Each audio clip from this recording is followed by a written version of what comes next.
Student, कल हमने गुण संधि पढ़ी थी। आज हम अगली संधि पढ़ेंगे। ठीक है, तो अगली संधि है यण स्वर संधि। यण स्वर संधि, ठीक है। अब इसमें क्या होता है, अभी तक हमने दो संधियां पढ़ी थी। तो पहली संधि में ये था कि दोनों शब्द एक ही स्वर से खत्म होंगे, एक ही से शुरू होंगे। वो चार स्वर थे, बड़ा आ, बड़ी ई, बड़ा ऊ, बड़ी ई। उसके बाद हमने किया था गुण संधि। उसमें क्या था, पहला शब्द अ या आ से खत्म होके जुड़ेगा, लेकिन पीछे का शब्द जब जोड़ेंगे तो छोटी ए से, छोटा ओ से और अर से जोड़ेंगे, और तोड़ेंगे तो छोटी ए ई हो जाएगी, छोटा ओ ऊ हो जाएगा, और जो अर है वो री हो जाएगी। क्लियर हो गया।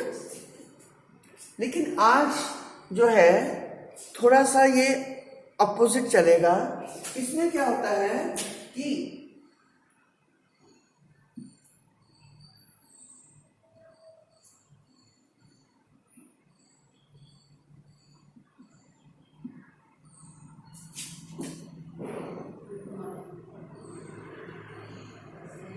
अब इसमें क्या होता है कि जो पहला शब्द होता है, या तो छोटी ई जब तोड़ते हैं तो, या छोटी ई या बड़ी ई से तोड़ते हैं, छोटा ऊ या बड़ा ऊ से तोड़ते हैं, या री से तोड़ते हैं। ठीक है, तो जो ई से टूटेगा वो या हो जाएगा, या आधा, या कितना, आधा। देखो या से यण संधि है ना, और ऊ जो है वो व हो जाएगा, और री और री र। ये जो पाँव में र आता है, पाँव में जो र आता है वो भी री ही होता है। ठीक है। अब उदाहरण के लिए हम देखेंगे, पहले ई के एग्जाम्पल देखेंगे। ठीक है, ये शब्द हो जाता है, शब्द भी कह सकते हैं इसको, या समस्त पद भी कह सकते हैं। समस्त पद का मतलब होता है जुड़ा हुआ पद, पूरा का पूरा एक शब्द। समस्त मतलब सारा, पद माने शब्द। अब सारा का सारा शब्द वो क्या है, दो शब्दों से भी हो सकता है, तीन से भी हो सकता है, चार से भी हो सकता है। लेकिन आप लोगों को मैं केवल दो ही शब्दों को जोड़ने का संधि सिखाती हूँ। जब वो आ जाएगा तो धीरे धीरे आपको आगे विस्तार से आना शुरू हो जाएगा। ठीक है। उसके बाद अब ये जुड़े हुए शब्द को क्या करेंगे, हम तोड़ेंगे। तोड़ने को क्या कहते हैं, विग्रह, अलग करना। विग्रह मतलब अलग करना।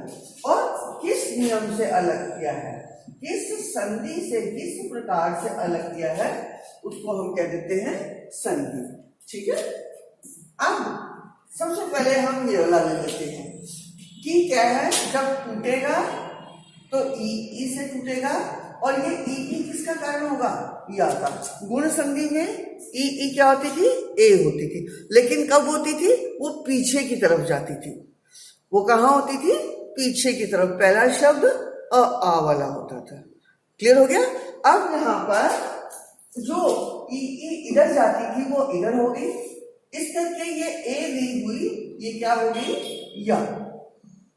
ओ वहां पे क्या हो रहा था गुण संधि में, ओ है ना। लेकिन यहाँ यण में क्या हो जाएगा, व। अब मैंने हलंत किया, मतलब ये आधा य है, आधा व है। और इसी प्रकार से री को क्या आ जाएगा, पाँव में आ जाएगा। और उधर क्या होता था, अर। गुण संधि में क्या होता था, अर, और वो पीछे वाले शब्द को लगता था। तीनों स्वर जो थे, ए बन के, ओ बन के, और ऊपर अर बन के पीछे वाले शब्द को लगते थे। अब जो पीछे का शब्द होगा, जो इसके साथ जोड़ना है, चाहे वो ई के साथ जुड़े, चाहे ऊ के साथ जुड़े, चाहे री के साथ जुड़े, वो कोई भी स्वर हो सकता है। उसमें कोई ऐसा निश्चित नहीं है। जैसे गुण संधि में था कि आ होना चाहिए, है ना, इसके अलावा कोई स्वर नहीं होना चाहिए पहले शब्द में, और पीछे ई ऊ और अर होना चाहिए। ई को ए, उ को ओ और अर को री। अब क्या होगा, जब जुड़ा हुआ शब्द होगा तो ये य व र वाला होगा। पर इसमें सबसे बड़ी शर्त क्या होगी कि य से पहले का अक्षर होगा वो आधा होगा। य से पहले का अक्षर आधा होगा।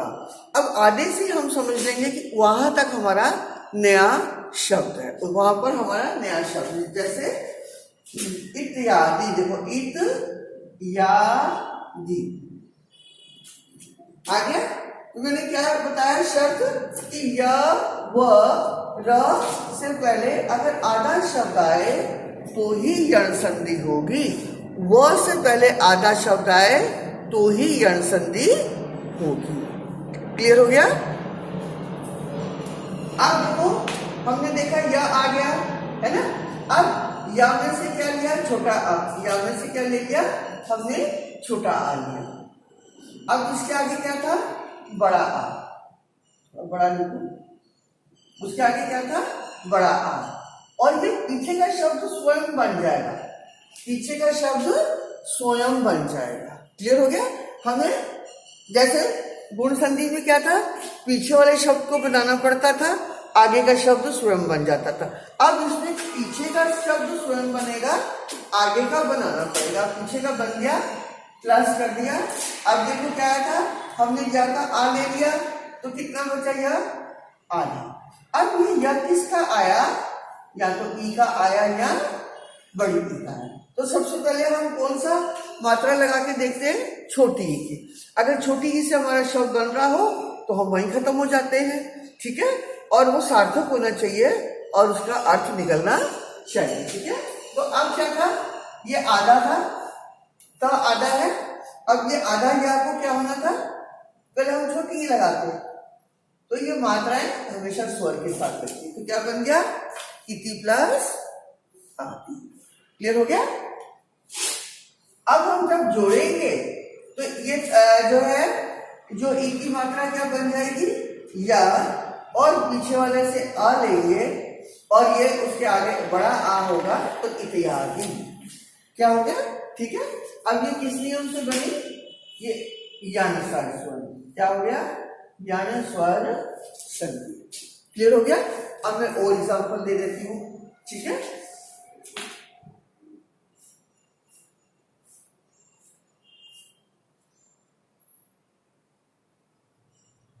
अब देखो क्या शब्द है, अत्यधिक। अत्यधिक शर्त मेरी क्या थी कि या से पहले अक्षर आधा होना चाहिए। वो हमको शब्द देखना है, इस पूरे शब्द में हमको क्या ढूंढना है, या ढूंढना है। लेकिन यहाँ या पूरा है ना। तो हमने आधा कैसे ले लेना, ये वाला जो आ है इसको लेकर के हमने पीछे वाला शब्द बना लेना, इसको लेकर के हमने पीछे वाला शब्द बना लेना।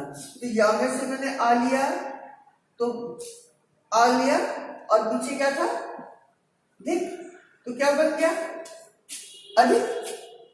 क्लियर हो गया कि क्या बन गया, अधिक।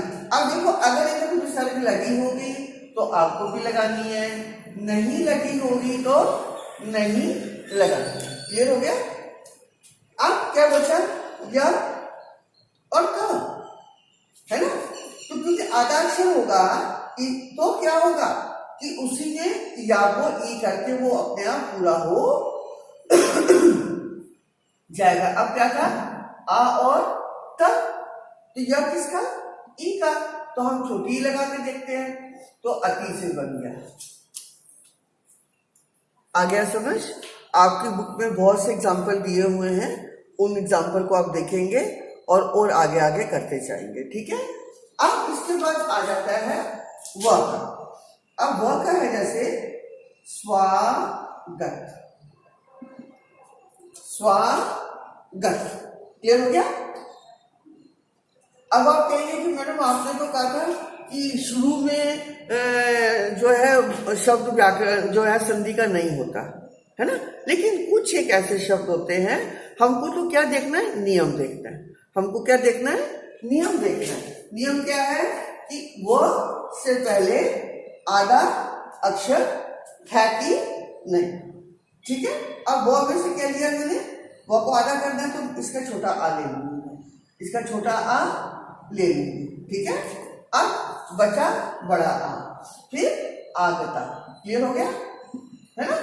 अब वो किसका, वो किसका, ई का कि ऊ का, ऊ का, ठीक है। तो क्या हो जाएगा, सु प्लस आगता, सु प्लस आगता। अगला देखेंगे अन्वय, क्या शब्द है, अन्वय। अब क्या आ रहा है, वो से पहले अक्षर आधा आ रहा है, हमारा नियम लागू हो रहा है ना। तो अब उसमें से वो में से क्या निकाल लेंगे, अ, वो में से क्या निकाल लेंगे, अ, क्योंकि अब शुरू में लिखना तो डंडा तो लिख नहीं सकते कि हम ऐसे डंडा लिख दें, है ना। तो हमको आ की बनावट लगानी पड़ती है, और जब व्यंजन के साथ लगता है तो ये आगे का हिस्सा नहीं लगता, सिर्फ पीछे का डंडा लग जाता है, ठीक है। तो बन जाता है आई, ठीक है। अब वह किसका, ऊ का, वह किसका, ऊ का। तो अनु प्लस आई, अनु प्लस आई, क्लियर हो गया। इसी तरह से जो है री का ले लेंगे, मात्रा या। अब देखेंगे कि यहां पर र किसके साथ लगा है, और के साथ, तो इसका मतलब ये ता क्या है, आधा है, ता क्या है, आधा है, क्लियर हो गया। तो अब हमने क्या करना है, क्योंकि रा का नियम आ रहा है, रा किसका, री का। अब इसमें से हमने ये किसके ऊपर री लगा, रा लगा आंख के ऊपर, किसके ऊपर लगा, छोटे आ के ऊपर, तो ये डंडा लिया आ और पीछे आ गया आ गया, क्लियर हो गया। अब क्या बचा, र और का, र किसका, री का, र किसका, री का, तो बन गया मातृ प्लस आ गया। अब इसी तरह से देखेंगे पित्रा या, क्योंकि इसमें ज्यादा उदाहरण है नहीं, बुक में और देख लीजिएगा, ठीक है। तो इसमें भी देख लेंगे, र आ को लगा और तब आता है, तो हम आ पीछे ले लेंगे, पहले पीछे का शब्द बना लेते हैं, यण संधि में पहले पीछे का शब्द बना लेते हैं, तो पहले का नियम जल्दी से निकल जाता है ना। अ प्लस आ गया, क्लियर हो गया। अब क्या बचा, र और का, र किसका, री का, तो क्या बन जाएगा, पितरी प्लस, इज इट क्लियर। बाकी जो है अपनी पुस्तक खोलेंगे, चाहे 8 के बच्चे हो, चाहे 9th के हो, चाहे 10th के हो, सबके पास व्याकरण में पीछे दिए हुए हैं। और अगर 10th में, क्योंकि 10th में थोड़ा कम होंगे, 8th और 9th में दिए होंगे, 9th में बहुत ज्यादा दे रखे हैं, ठीक है। तो आप एग्जाम्पल और भी बुक से, व्याकरण की बुक से भी देख करके करेंगे, ठीक है। तो इसके साथ आज मैं आपको क्या है, एक और संधि कराने जा रही हूँ,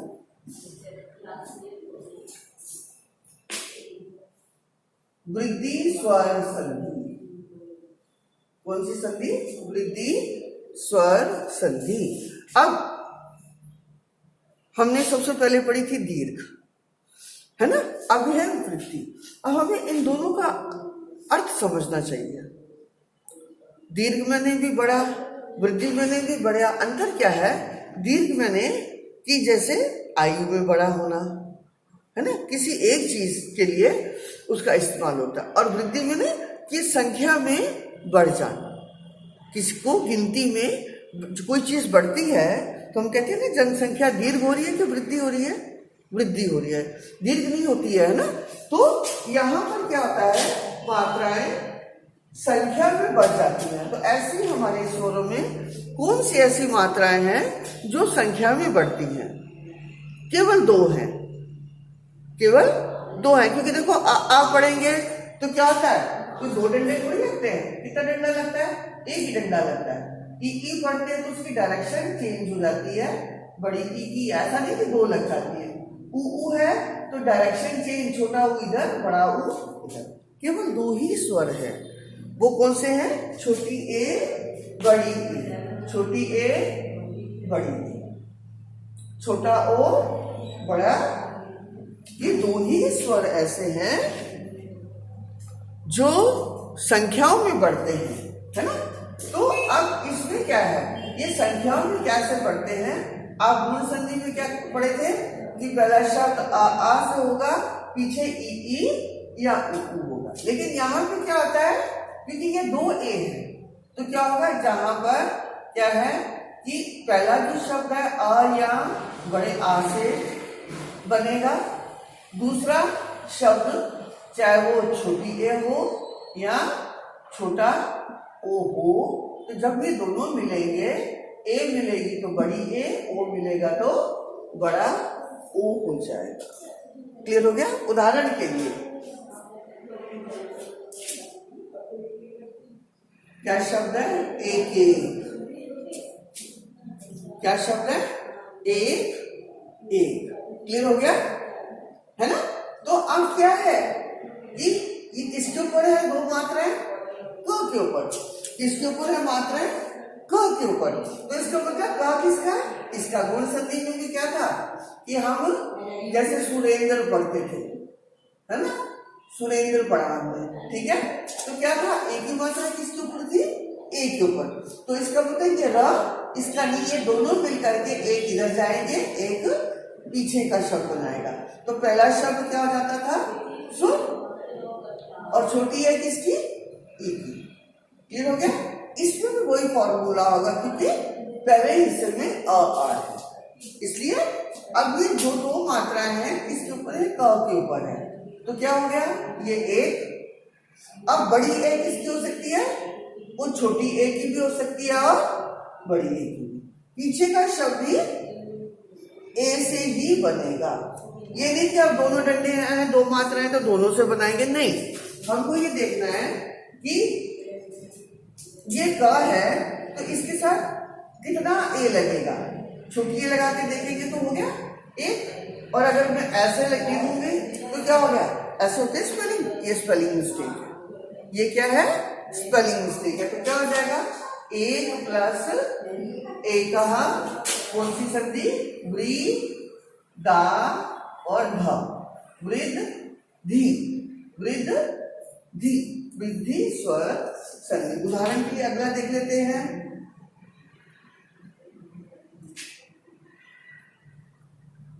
सदैव, क्या है ये, सदैव। बड़ी की मात्रा किसके ऊपर, द के ऊपर। तो अब क्या होगा, कैसे बटेगा, नीचे वाला हिस्सा पहले को मिल जाएगा, ऊपर वाला हिस्सा पीछे वाले को मिल जाएगा और शब्द बन जाएगा, है ना। तो अब क्या शब्द आ गया, स प्लस द। अब हमने देखा सद, सद शब्द जो है सार्थक नहीं है, सद शब्द का अर्थ नहीं है। तो हमारा हम क्या कर सकते हैं, छोटा आ से भी बना सकते हैं, छोटा आ तो इसके पास है ये, अब हम बड़ा आ भी, लेकिन ये नहीं ले सकते, ना ए ले सकते हैं पहले के लिए, ना ओ ले सकते हैं। तो आ ले लिया तो क्या बन गया, सदा, है ना। अब पीछे क्या बचा, वो। अब ए में से देखते हैं कि एक लगेगी कि दोनों लगेगी। पहले एक लगा के देखेंगे, अगर शब्द बन जाता है तो दूसरे की जरूरत नहीं। क्लियर हो गया। तो क्या बन गया, सदा प्लस ए, वृद्धि स्वर संधि।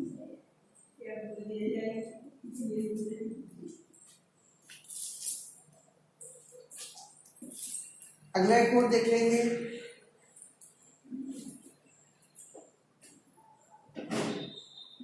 अब क्या शब्द है ये, तवैश्वर्यम। क्या शब्द है, तवैश्वर्यम। अब हमको ये भी देखना है, शब्द के लिए यदि देखना है, हमें नियम देखना है कि मात्रा किसके ऊपर आई, वो के ऊपर। अब कैसे डिवाइड होगा, नीचे का पहले को, ऊपर का पीछे को। तो पहला शब्द निकाल लिया हमने, तो क्या बन गया, तब, है ना। अब पीछे क्या बचा, शवर्यम, श। तो अब हमें इस ए में से हमने शब्द दे करके देखना है कि छोटी ए से बनता है या बड़ी से। तो छोटी से बन गया ऐश्वर्यम, ऐश्वर्यम होता ऐश्वर्यम। क्या शब्द होता है, ऐश्वर्यम। अब इसमें क्या लगी, बड़ी, इसमें क्या लगी, बड़ी। शब्द बनना चाहिए, बस ये ध्यान में रखना है कि शब्द बनना चाहिए। अगर शब्द नहीं बन रहा तो आपकी संधि गलत हो रही है। क्लियर हो गया? संधि का नाम विधि स्वर संधि, विधि स्वर संधि। अब हम ओ का ले लेते हैं।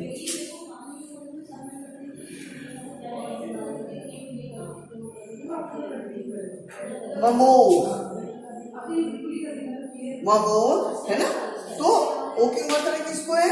ममोद है ना, तो माँ इसका, ओ इसका, मम प्लस ओ, मम प्लस ओ।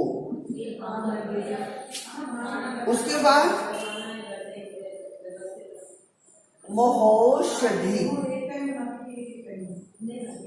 महोषधि। अब यहाँ पे की मात्रा किसको है? ह को है ना, तो क्या हो गया? ह इसका, ओ उसका। ठीक है, अब क्या बना? मह। अब मह तो सब होता नहीं है ना, छोटे आ से, तो हम क्या लगा सकते हैं? बड़ा आ भी लगा सकते हैं। शब्द हमारा बनना चाहिए, तो क्या बन गया? महा। महान का संस्कृत में हमेशा शॉर्ट फॉर्म लगता है, जैसे महापुरुष, महाविद्वान। क्लियर हो गया? तो महा क्या आ गया? महा। अब पीछे क्या बचा? शा और धी। क्या बचा? शा और धी है ना, तो अब ओ को बांटते हैं। पहले हम छोटा ओ लगाएंगे। अब छोटा ओ देखा कि क्या स्पेलिंग ठीक है, ये स्पेलिंग गलत है। औषधि की स्पेलिंग कहते हैं औषधि, औषधि नहीं होता, क्या होते हैं? औषधि। ठीक है, तो अब जो है ये कौन सी संधि होगी आपकी? वृद्धि स्वर संधि, वृद्धि स्वर संधि। ठीक है, आज मैं ये दोनों संधियां करूंगी। और 8th क्लास में फिर से कह रही हूँ कि अभी तक कोई पेरेंट्स जो हैं आप आए नहीं है बेटा, क्योंकि मैं ही क्लास टीचर हूँ, है ना। 10th और 8th दोनों बच्चों से मैं कह रही हूँ कि आइए, और मैंने ट्यूशन फीस लिख दी है बेटा, आकर के अपना टेस्ट कॉपीज अगर आपकी हो गई हैं वो भी लेकर आइए साथ। जो आपकी ट्यूशन फीस है वो ट्यूशन फीस बेटा आकर के ज़रूर दीजिए, क्योंकि ये सेशन में आपको रिजल्ट मिल होगा, सब कुछ होगा सेशन सबका। और ऐसा नहीं कि एक ही स्कूल है, पूरे स्कूल में इसी तरह से चल रहा है, तो मुझे बार बार ना कहना पड़ेगा। Is it clear? तो आप पेरेंट्स से कहिए कि स्कूल आएँ और वो मुझसे इससे कंसर्न बात करें और फीस लेकर के फीस ऑफिस में पे करें। ओके बेटा, थैंक यू।